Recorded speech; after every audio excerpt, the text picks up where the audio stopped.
Bismillahirrahmanirrahim. Assalamualaikum warahmatullahi wabarakatuh. Saya Siti Muhayyanah, kelas 5B IAI Al-Qadiri.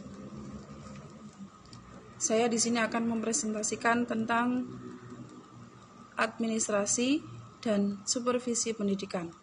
Apa yang dimaksud dengan administrasi pendidikan adalah segenap dari proses pengeraan dan pengintegrasian segala sesuatu baik personil, spiritual maupun material yang bersangkut paut dengan pencapaian tujuan pendidikan.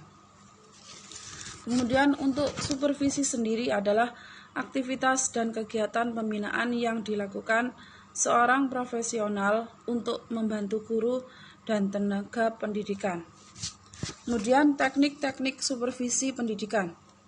Ada dua, yaitu yang pertama, teknik perseorangan dengan mengadakan kunjungan kelas, contohnya mengadakan kunjungan observasi, kemudian membimbing guru tentang cara-cara mempelajari bagaimana pribadi siswa atau mengatasi permasalahan yang dialami oleh siswa. Kemudian membimbing guru dalam hal yang berhubungan dengan pelaksanaan kurikulum sekolah. Kemudian yang kedua adalah teknik kelompok. Teknik kelompok di sini adalah mengadakan pertemuan atau rapat, mengadakan diskusi kelompok guru, kemudian mengadakan penataran. Kemudian metode-metode supervisi pendidikan. Di sini ada dua metode supervisi pendidikan yang dapat dilakukan untuk dapat mencapai tujuan pada supervisi pendidikan. Yang pertama adalah metode langsung. Bila seseorang supervisor menghadapi orang-orang yang disupervisi tanpa perantara media, maka dikatakan bahwasannya dia menggunakan metode langsung, baik dilakukan secara individu maupun kelompok. Misalnya konsultasi pribadi kelompok, pertemuan guru bidang studi, dan sebagainya. Metode yang kedua adalah metode tidak langsung. Bila seseorang supervisor menghadapi orang yang disupervisi menggunakan alat atau benda perantara dalam melaksanakan supervisi, maka hal tersebut dengan metode supervisi tidak langsung, misalkan dengan menggunakan media berupa papan pengumuman, handphone, telepon, email, dan sebagainya. Kemudian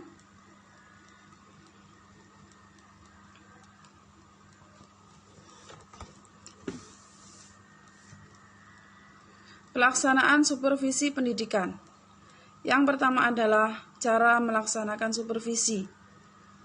Dalam melaksanakan supervisi pendidikan, yang perlu dilakukan adalah antara lain observasi kelas dan perencanaan. Kemudian yang kedua, mekanisme observasi. Persiapan yang diperhatikan adalah guru diberitahu kepada kepala sekolah bahwa kepala sekolah akan mengadakan observasi. Kesepakatan kepala sekolah dan guru tolak ukur untuk tentang apa yang diobservasi.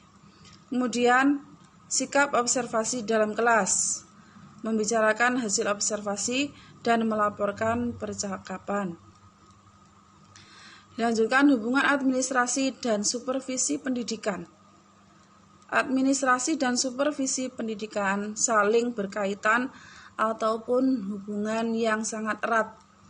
Seperti pengertian administrasi dan supervisi yang telah disebutkan di atas bahwa keduanya adalah bentuk dan pembinaan dari pembinaan yang direncanakan bagi tiap personal dalam proses kerjasama di bidang pendidikan dan peningkatan sumber daya manusia dalam rangka perbaikan situasi pengajaran agar tercapainya suatu tujuan pendidikan yang efektif dan efisien.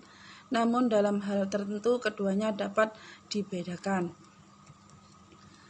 Kemudian perbedaan antara administrasi dan supervisi pendidikan di sini adalah Kegiatan administrasi didasarkan kepada kekuasaan, sedangkan supervisi didasarkan bentuk pelayanan, bimbingan, dan pembinaan. Tugas administrasi meliputi keseluruhan bidang tugas sekolah, termasuk manajemen sekolah, sedangkan supervisi adalah sebagian dari tugas dari pengarahan satu segi manajemen sekolah.